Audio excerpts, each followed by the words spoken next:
April, we heard the president say the choice is up to you now, the American people, and also saying, I made my choice, a nod to his VP, Kamala Harris, calling her tough, capable, and incredible partner. We're also learning former President Obama's endorsement could be coming shortly. Talk about the power of these two presidential endorsements for Harris. Well, President Obama, the first Black president in this nation, is a historic figure, no matter what you and how you look at it, and no matter what you say.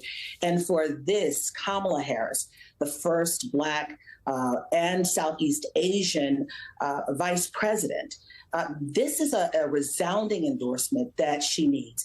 He is the last person with a weighty resume to give this endorsement. And this is a much needed endorsement because people have been waiting to hear from him.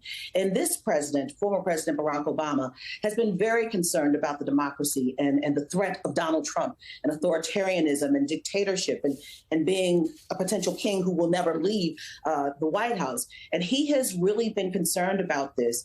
And now to see these two coming together, it is the last piece of the puzzle to really send her off into the stratosphere, if you will, on the Democratic Party side. Now, we don't know the precise timing of that endorsement to come, but one source telling us that President Obama didn't want to overshadow President Biden's moment, and particularly that Oval Office address. So we'll keep an eye on that. Meanwhile, former President Trump held his first rally since the Democratic shakeup. And Garrett, walk us through what we're hearing from him, these lines of attack he's trying out against his new opponent.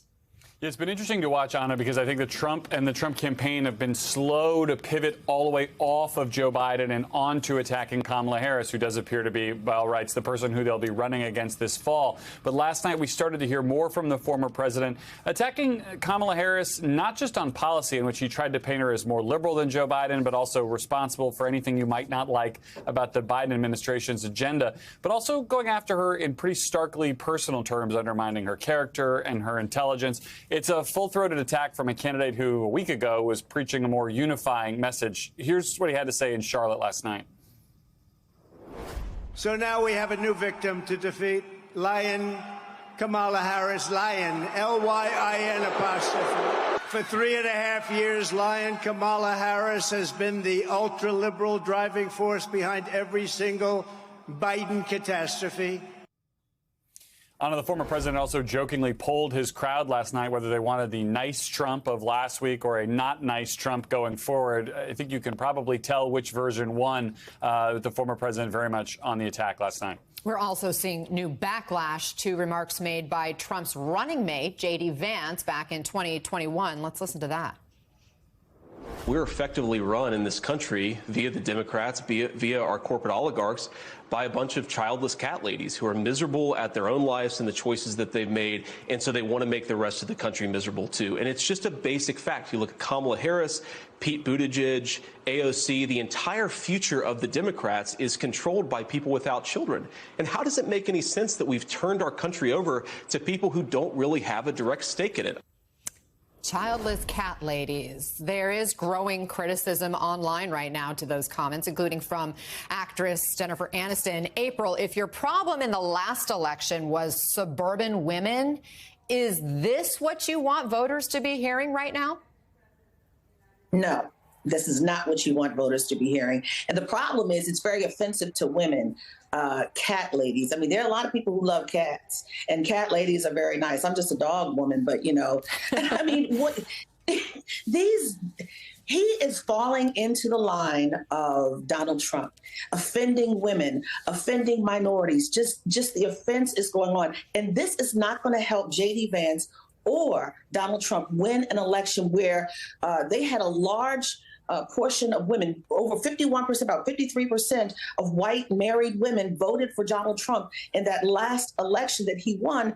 This may kind of turn the tide if this is what they're feeling about those who are supporting them. This is offensive, and women are the strongest electorate. And to say that about women, it's just offensive. And I'm not a cat lady, I'm a dog lady. I'm even offended.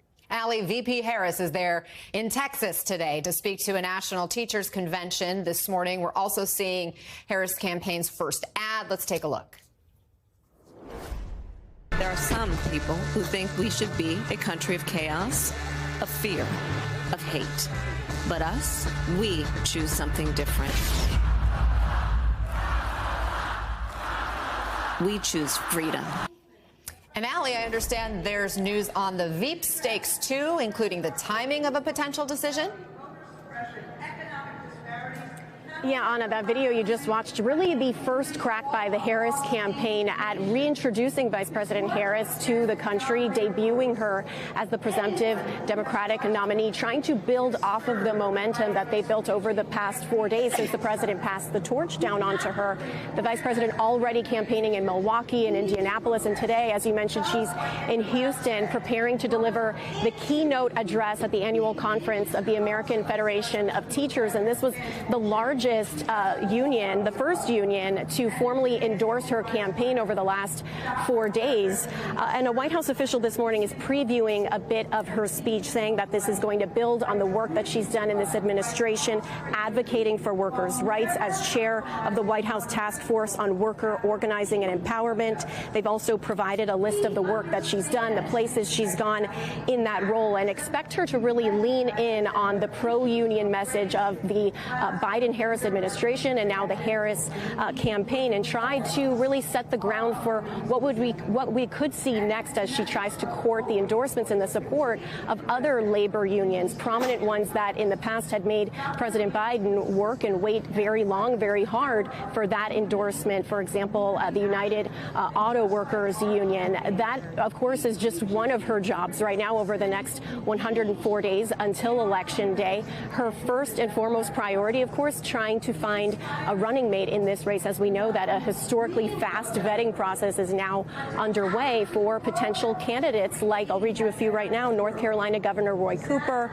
Arizona Senator Mark Kelly, Pennsylvania Governor Josh Shapiro, Michigan Governor Gretchen Whitmer, and several others, all candidates who could really help her in this campaign in different areas with different voting blocks. And we know that the Harris campaign is planning to pick a running mate by August 7th, of course, giving them enough time to build off of that momentum, to build even more before the Democrats' convention on August 19th in Chicago, Anna. Yeah, August 7th is just a couple weeks away, so could come any day. Thank you so much, Allie Raffa, Garrett Haake, and April Ryan.